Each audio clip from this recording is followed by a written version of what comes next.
गरीब की जादुई किताब। एक गांव में एक लड़का रहता था। उस लड़के का नाम अजय था। अजय अपने गांव में अपने माता पिता के साथ रहता था। अजय के माता पिता बहुत गरीब थे। 2 वक्त की रोटी भी बहुत मुश्किल से मिल पाती थी। गांव के दूसरे बच्चों को देखकर अजय अपने माता पिता से कहा करता था कि मुझे भी इनके जैसे कपड़े और खिलौने चाहिए, परंतु उनके माता पिता के पास सिवाय उसको दिलासा देने के और कुछ नहीं था। अजय गांव के ही एक स्कूल में पढ़ने जाता था। अजय अपने स्कूल में पढ़ाई लिखाई में सबसे तेज था। वह अपनी कक्षा में हमेशा अधिक नंबर लाता था। उसके अधिक नंबर लाने के कारण स्कूल के फंक्शन में उसको खूब इनाम मिलता। गांव के लोग उसे बहुत प्यार करते थे। एक बार गांव में बाढ़ आ जाती है। उस बाढ़ में अजय का स्कूल बह जाता है। अजय के गांव में वही एक स्कूल था। अब अजय अपनी शिक्षा से वंचित हो जाता है। देखते ही देखते कई साल बीत जाते हैं। अजय अपनी सारी पढ़ाई लिखाई भूल जाता है। गांव से दूर एक स्कूल था। उस स्कूल में पढ़ने के लिए लाखों रुपयों की आवश्यकता थी, इसीलिए अजय का वहाँ एडमिशन नहीं हो सका। परंतु अजय के पिता उसको खूब पढ़ाना चाहते थे, इसीलिए अजय के पिता ने अपने सारे खेत बेचकर अजय का एडमिशन उस महंगे स्कूल में करवा दिया। अजय अपनी सारी पढ़ाई लिखाई भूल चुका था, इसीलिए वह परीक्षा में फेल हो गया। अजय रोता हुआ घर आता है और अपने रिजल्ट के बारे में अपने पिता को बताता है। पिताजी, मैं फेल हो गया। कोई बात नहीं बेटा, फेल पास लगा रहता है, अगली बार पास हो जाना। लेकिन अजय दोबारा भी फेल हो जाता है और अजय के पिता यह खबर सुनकर गुस्सा हो जाते हैं। अब तुम्हारे पास आखिरी मौका है। अगर इस बार तुम कक्षा में अव्वल नहीं आए तो तुमको घर से निकाल दिया जाएगा।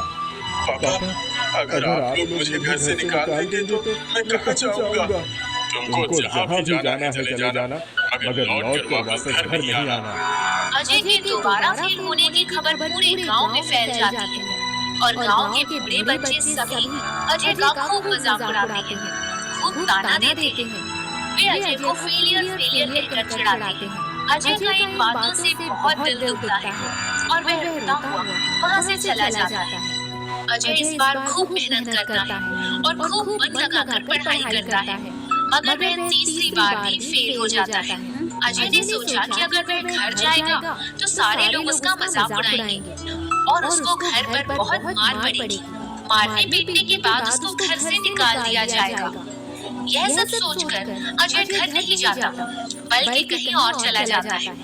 अजय के घर वाले बहुत परेशान होते हैं। उन्होंने स्कूल जाकर देखा तो स्कूल में अजय नहीं मिला। फिर अजय के पिता और गांव वालों ने अजय को पूरे गांव में ढूंढा, मगर वह फिर भी नहीं मिला। शायद अजय इस बार भी फेल हो गया है, इसलिए भाग गया। जब वो नहीं पढ़ पा रहा था तो उसको खेती बाड़ी कराना चाहिए था। हाँ, शायद आप लोग ठीक कहते हो। अजय गांव से बहुत दूर जा चुका था। अजय को खुद भी नहीं मालूम था कि वह कहाँ जा रहा है। चलते चलते उसको एक झोपड़ी दिखी।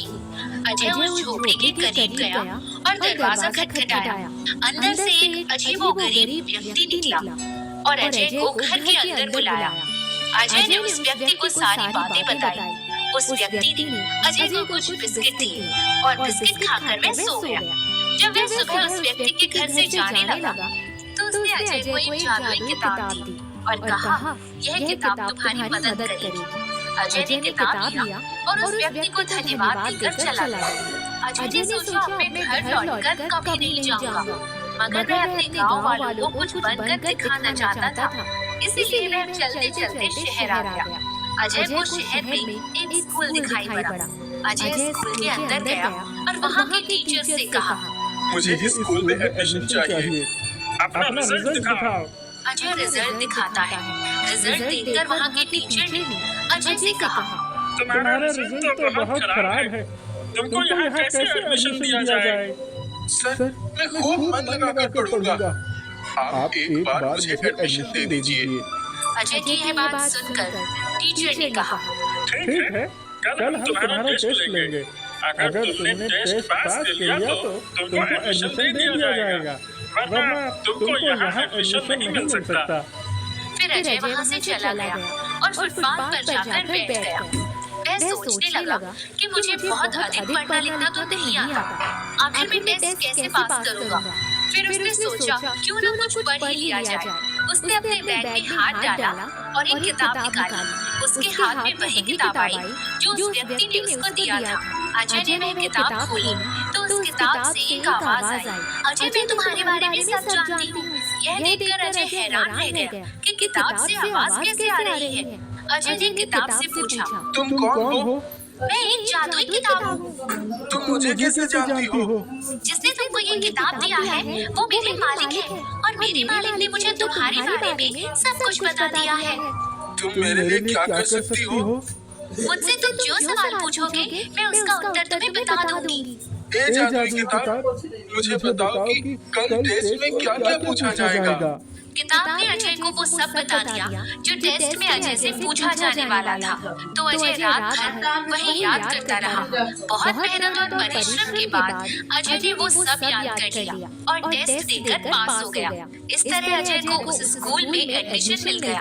अजय उसी स्कूल में हॉस्टल में रहने लगा। जब भी उसकी परीक्षा आती वह जादुई किताब से सारे प्रश्न के उत्तर पूछ लेता और जादुई किताब से सारे उत्तर बता देती। अजय उन सारे उत्तरों को बहुत ध्यान से पढ़ता और कई दिनों के परिश्रम के बाद वह सब कुछ याद कर लेता। इस तरह वह परीक्षा में सारे प्रश्नों का उत्तर देकर अव्वल नंबर से पास हो जाता और उसे क्लास में अव्वल आने के कारण बहुत सारे इनाम भी मिलते। धीरे धीरे पास होते होते वह लॉ कॉलेज में पहुंच गया। लॉ कॉलेज में भी अव्वल नंबर से पास होकर वह बड़ा जज बन जाता है। अजय के जज बनने के बाद उसकी पोस्टिंग उसी के गांव की कचहरी में हो जाती है और सरकार की तरफ से उसे बड़ा सा बंगला मिलता है। उधर गांव में अजय के पिता को खून के झूठे इल्जाम में जेल हो चुकी होती है और एक दिन अजय के पिता की कचहरी में पेशी होती है। उस दिन अजय का कोर्ट में पहला दिन रहता है। अजय के पिता को बुलाया जाता है। अजय अपने पिता को देखकर पहचान लेता है और उसकी आंखों से आंसू आ जाते हैं। लेकिन अजय का पिता अजय को नहीं पहचान पाता। मुकदमा शुरू होता है और अजय के पिता के खिलाफ एक भी सबूत नहीं मिलता। इसीलिए अजय अपने पिता को बाइज्जत बरी कर देता है। एक दिन के बाद अजय जज के कपड़ों में अपने घर जाता है।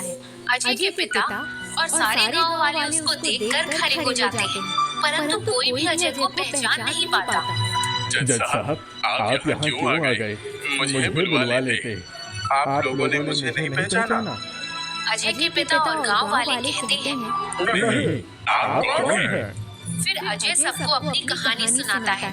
अजय की कहानी सुनकर सब हैरान हो जाते हैं और पिता रोते हुए अपने बेटे अजय को गले लगा लेता है। अजय अपने परिवार के साथ अपने बंगले में जाकर खुशी खुशी रहने लगता है।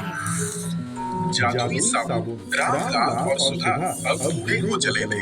अपनी सारी जिंदगी उन्होंने जो भी कमाया सब अपने दोनों बेटों के परवरिश में लगा दिया। अब उनके बुढ़ापे का सहारा उनके दो बेटे ही थे।